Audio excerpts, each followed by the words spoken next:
All right, excuse me. Starting off with a humanitarian update from the Bahamas.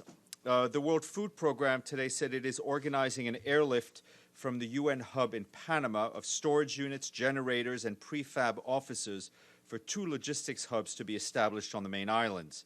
It is also providing satellite equipment to ensure connectivity for emergency responders across the impacted islands. The agency has also purchased 8 tons of ready-to-eat meals and is arranging for their transportation to the Bahamas so they can be distributed to the affected populations. Given the severity of the situation, WFP said a limited emergency operation of $5.4 million for 3 months to assist 39,000 people has now been set up. And as you saw yesterday, we issued a statement in which the Secretary General said he's deeply concerned for the tens of thousands of people impacted in Grand Bahamas and Abaco. He also called on donors to provide funding for the humanitarian response and recovery efforts as soon as the requirements are known. Also yesterday in Nassau, the Emergency Relief Coordinator, Mark Lowcock, met with Prime Minister Hubert Minnis and announced that the UN Central Emergency Response Fund would provide an immediate $1 million for urgent life-saving activities in Abaco Islands and Grand Bahama. Staying on the emergency funds, as we often mention in this briefing, in several countries, the delivery of assistance to people in need is seriously challenged by underfunding. Today, Mark Lowcock, an emergency relief coordinator, has released $75 million from the Central Emergency Response Fund to support responses to 8 underfunded emergencies. The countries set to receive the assistance are Afghanistan, Bangladesh, Burkina Faso, Cameroon, Eritrea, Mali, Sudan, as well as Venezuela and the neighboring region. Mr. Lowcock said this will allow aid workers to provide life-saving humanitarian assistance to more than 4 million of the world's most vulnerable people impacted by conflict, natural disasters, and other crises. But he warned that in total there are 37 million people in need in the 8 crises. The funds released today will only cover a portion of the most urgent needs. So far this year, the Central Emergency Response Fund has allocated $200 million through its underfunded emergencies window. This is the most in the fund's history. Lowcock urged donors to provide additional funding for the humanitarian response in each of these underfunded crises. Staying on our humanitarian topic, UNICEF and the World Health Organization launched a diphtheria and vaccination campaign in Yemen targeting over 2.8 million children between 6 weeks and 15 years. More than 200 people died due to diphtheria since 2017, and over 4,000 people had the disease. More than 8,000 health workers, community health workers, and community volunteers are participating in the vaccination campaign in 8 cities, including Hudeida, Al-Jawaf, Damar, and Ib. Preliminary data indicates that over 1 million children have been vaccinated within the first 5 days of the campaign. And related to vaccines, I wanted to flag something the World Health Organization said today. They welcome the commitments made by Facebook to ensure that users find facts about vaccines across Instagram, Facebook search groups, pages, and forums where people seek out information and advice. Facebook will direct millions of its users to WHO's accurate and reliable vaccine information in several languages. The goal is to ensure that vital health messages reach people who need them the most and to reduce the spread of inaccuracies. According to WHO, vaccine misinformation is a major threat to global health that could reverse decades of progress made in tackling preventable diseases. And the World Food Program says that favorable rains in Syria's agricultural areas, coupled with improved overall security, have boosted harvests compared to last year. However, food prices have been gradually increasing over the last 12 to 14 months, largely as a result of increased domestic fuel prices and a continuing depreciation of the Syrian pound on the informal exchange markets. WFP alerts that food security remains a serious challenge due to continued localized hostilities, new and protracted displacement, and sustained erosion of communities' resilience after almost 9 years of conflict. And today, just want to give you a short update on the Central African Republic. Following the clashes on Sunday, UN peacekeeping mission is closely monitoring the situation in Birao, town in the country's northeast. Peacekeepers have established checkpoints to prevent further reinforcements of armed groups, and they're also continuing patrols in the town to protect civilians, as well as the more than 3,000 people that have sought refuge in the UN peacekeeping camps. A joint technical mission by the UN mission and the Economic Community of Central African States traveled to Birao today to assess the situation. Meanwhile, Monker Ndiaye, the special representative and head of the mission in the UN mission in the country, continued discussions with African Union and regional groups, both guarantors of the peace agreement framework, as well as Central African government, to help prevent new clashes in the area. I want to flag that the Deputy Secretary General Mina Mohammed spoke at the World Economic Forum in South Africa yesterday. She said that the fourth industrial revolution has spread faster than any of its predecessors. Our shared challenge, she said, is to further the good it can bring while better managing the potential to undermine development, harm peace and security, and curtail enjoyment of human rights. Her speech has been released to you. And the FAO says that global food prices declined in August, according to their latest food index. Sharp falls in the price of staple cereals, sugar, were the main cause of the global price decrease. The FAO's food price index, which ranks monthly changes in the international price of commonly traded food commodities, averaged 169.8 points in August, down 1.1% from July, but still up from 1.1% in August 18th level. The full report is online. And if you bear with me, I have an update a bit long on our quarterly update on allegations of sexual exploitation and abuse, and that's for the second quarter of 2019, which concluded on June 30th. Just note that not all of the allegations reported have been fully verified, and many are still in preliminary assessment phase. For the second quarter of this year, the UN received 38 allegations involving UN personnel, including civilian and uniformed personnel from peacekeeping, as well as staff from agency funds and programs. Of these, 24 are allegations related to personnel of agencies, funds, and programs, 14 related to civilian and uniformed personnel in peace operations. Of the 38 overall allegations, there are 43 victims, 19 women and 10 girls, 1 man and 2 boys, 10 females of unknown age, and 1 unknown victim, which has not been identified. 12 of the allegations are categorized as sexual abuse, 19 as sexual exploitation, 2 of them of an unknown nature, and 10 have been categorized as other. Of the 38, 1 has been substantiated through an investigation, and 8 related to uniformed personnel have been referred to member states for further investigation. 2 allegations were not substantiated. 16 are at various stages of investigation. 13 are under preliminary assessment to determine if there is sufficient information to investigate. 2 allegations are under review as limited information is provided. 4 have been closed. We also received 39 allegations involving non-UN personnel working for implementing partners. These allegations involve 42 victims and 39 perpetrators. Our efforts to implement the Secretary General's strategy to combat sexual exploitation and abuse have continued to be strengthened. To enhance transparency starting from this quarter, we will publish monthly updates on the status of allegations previously reported since we began quarterly reporting in 2017. We're also continuing our efforts to engage with member states and encourage their heads of states or government to join the SG Circle of Leadership on Prevention of and Response to Sexual Exploitation and Abuse in UN Operations, which now stands at 82. The Secretary General also continues to encourage member states to become signatories of the voluntary compact with him on the commitment to eliminate sexual exploitation and abuse. 101 member states have committed to that. We'll give you all those figures after the briefing if you're interested.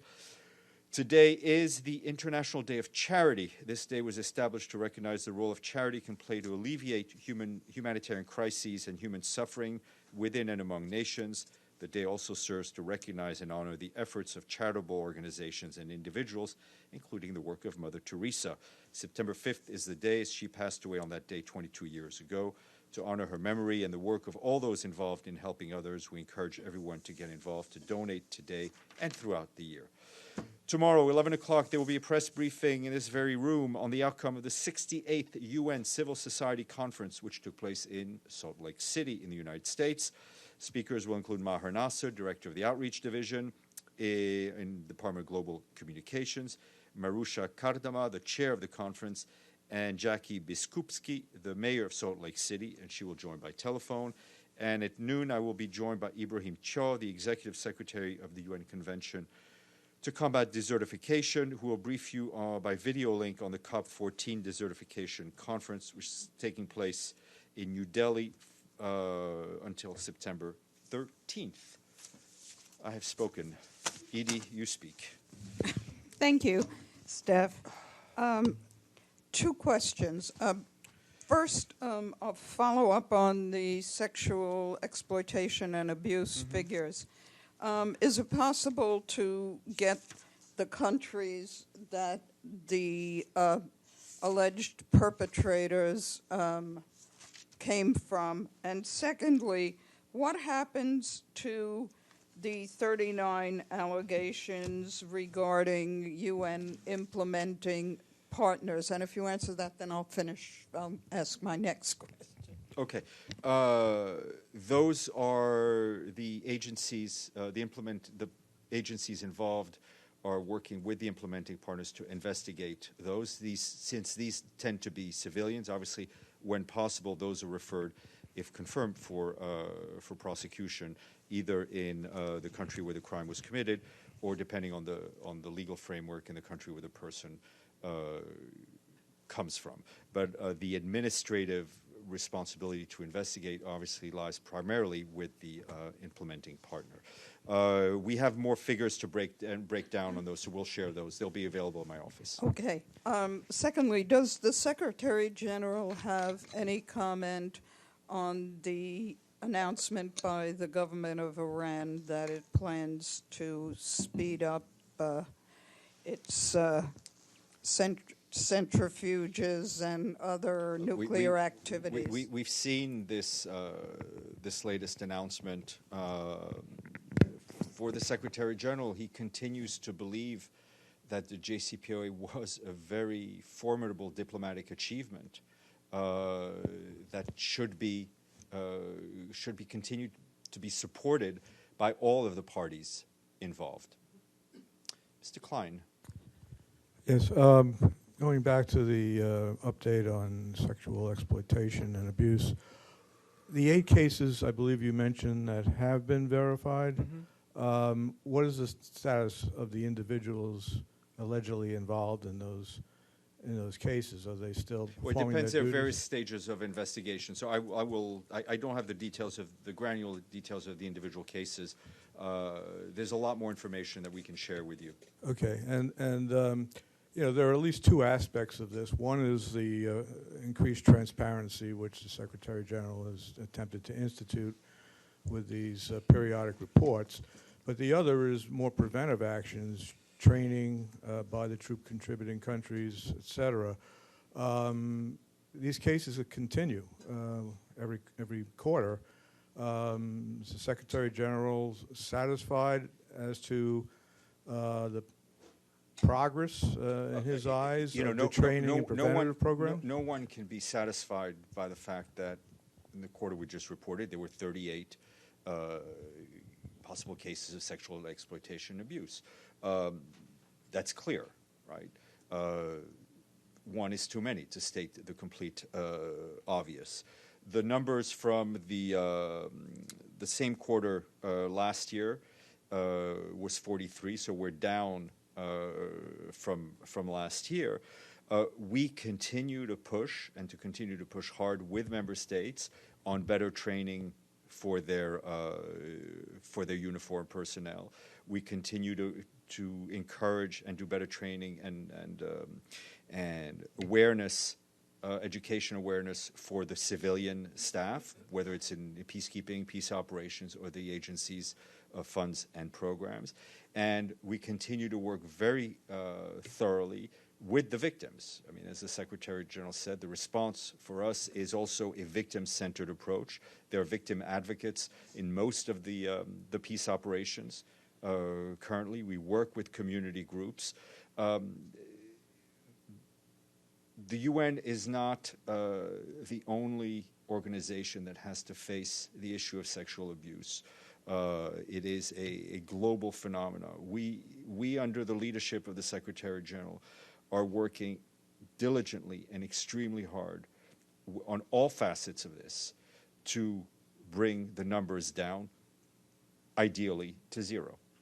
Just to quickly follow up, and maybe you'll provide this data after the briefing, but has it appeared in terms of a pattern of particular countries that are the source of more of the problem, more of the alleged perpetrators than others? And if so, what action is being taken to remediate in those cases, including, if necessary, to suspend civilians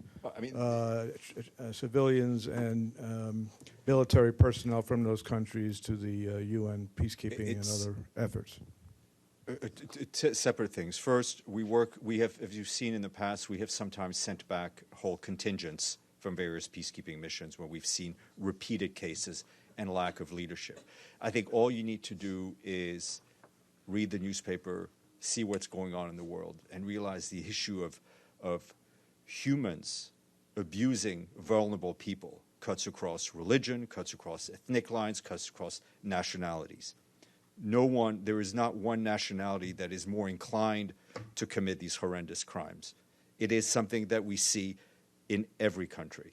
And I think to try to look at whether or not some nationalities do it more than other, I think is the wrong track, because we all see it in all our societies, unfortunately. Maggie, then Michelle. Continuing with SEA, usually you give us a number of paternity cases. Have there been any? That's a good question. I'll have to check on the paternity cases. And one follow-up to what you told Joe about better training for their personnel. Mm-hmm. Is that something that the UN, like a kind of a course, for lack of a better word, that the UN would give to incoming peacekeepers? This is something that we work. Because it has to be at your standards. This is something that we work with troop contributing countries to ensure that the best possible training takes place upstream. And we obviously work with the troop contributing countries, as you said, to globally accepted standards. But there is also a whole other facet of civilian workers, right? And so there's a constant education, re-education, for lack of a better word, in these missions and in these humanitarian operations, so people understand what is acceptable and what is, more importantly, not acceptable, even if it's obvious to most of us. Michelle. Thanks, Steph. North Korea has written a letter to the United Nations asking it to cut the number of international staff it has posted in the country by the end of the year, and has specified figures for that. Do you have any response to that? And also, the North Korean foreign minister who's come to New York for the past 3 years for the UN General Assembly is not coming this year. Given the sort of stalled talks with the US and the escalation in missile launches, how does the Secretary General view his decision not to come to New York? On your first question, we have indeed received a letter from DPRK authorities. We're in dialogue with the government at this point on the issue of cutting international aid staff in DPRK. I think it bears restating that the UN and international NGOs reached over 2 million people with humanitarian aid in 2018, including food security, nutrition, and health projects. Current UN operations already have a light footprint on the ground, and continued capacity at current levels is vital for ensuring continued UN support for critical food security, water, nutrition programming, as well as mobilizing resources. We were informed by the switch in the lead of in terms of the person who will represent the DPRK in the official meetings at the UN. It's their sovereign decision. The Secretary General obviously looks forward to a dialogue with the representative coming from Pyongyang. James. The U.S. Special Representative leading the U.S. peace plan between Israelis and Palestinians, Jason Greenblatt, has announced that he's leaving his post. He's been leading these efforts for 2.5 years, and the U.S. have been basically leading the diplomacy and letting everyone else watch. Yet there's been constant delay. Is the Secretary-General frustrated that there has been no progress and continued delay? And does he think it's time for other actors to get, including the UN, to take control of the diplomacy? Look, I think that question is really partly an analysis question, which I will leave. That music usually puts me to sleep, so I'll try to stay awake. It's my bedtime music. As I said, that question I think is a lot about analysis. I will leave that to you. I think the Secretary General, directly or through his special coordinator, if you look at the remarks they've made, have repeatedly expressed their frustration, for lack of a better word, at the lack of progress, of dialogue between the two parties. And that is really the critical part for us of the peace process, is direct dialogue and substantiated dialogue between Israelis and Palestinians. The U.S. has always had a leadership role in the Middle East peace process. We will continue to work with the U.S. government on this issue, directly through the quartet as well, and we look forward to continuing to engage with the U.S. Let's go this way a little bit. Thank you. I just wonder if you have any update on when Kelly Craft enters her new position as the UN ambassador. That's a question for the U.S. permanent mission to the UN, but I don't have any details. But we understand it will be well before the start of the General Assembly, and we look forward very much to working with her during that time. Linda, and then we'll go to Mr. Ivansky. Thank you, Steph. I have two questions. One's going back to the sexual exploitation. Just briefly, I know you'll be providing details, but I was wondering, traditionally the victims are women and girls. Mm-hmm. I was wondering if there are any cases of men and boys being Yes, there were a couple of. As from what I read out, there were a number of victims that were men and boys as well. And that, in a sense, is unfortunately for various reasons, but a lot of the stigma that exists around it is often underreported in cases of abuse. Ben, and then we'll go to Evelyn, and then we'll go to Nabil. Yeah, just quoting a report from Sarah Carter regarding Melissa Fleming. From saying, who, sorry? SarahCarter.com. There's a report regarding I don't know Sarah Carter, Melissa but I believe you. Fleming. Just going to quote the report. It's never a crime to seek asylum in another country, even if one enters a country irregularly. What does the SG stand behind that view? The Secretary General's High Commissioner for Refugees is a strong, as former High Commissioner for Refugee, is a strong believer in defending people's rights to asylum. I think Melissa worked for a long time with the SG, and I'm sure they share the views on the need to defend the right to asylum. Evelyn, and then Nabil. Yes, some of us this morning attended an UNRWA bashing session in the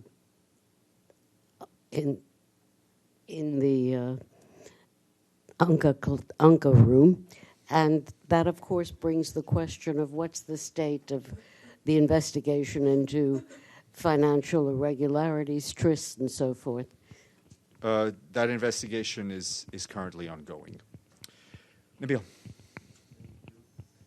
President Erdogan of Turkey talked today about maybe opening or the possibility of opening the gates for refugees to leave the country, most likely to Europe, or relocating Syrian refugees back to Syria. Is this coordinated with the UN, and what's your position on it? I'm not going to get into hypotheticals, but I do know there are conversations, as far as I know, being had between the relevant UN humanitarian agencies and the Turkish authorities on the status of Syrian refugees in Turkey. Yes, sir. Thank you, Stéphane. My question is that high-level tension is increasing on between Colombia and Venezuela. Mm-hmm. And yesterday, Nicolás Maduro called for a heavy missiles defense on the border against Colombia, and allegations that Colombia is in a plot to invade, to attack the country. And in all this, we know that Venezuela is running in a high humanitarian crisis. And how come a government in this crisis like that, where more than 4 million civilians have been fleeing the country, he's investing in all these military defense and heavy tension creating in the region, which is basically... I'm not saying the question is not valid, but it definitely should be addressed. It should be addressed to the authorities in Caracas. Halas, your turn.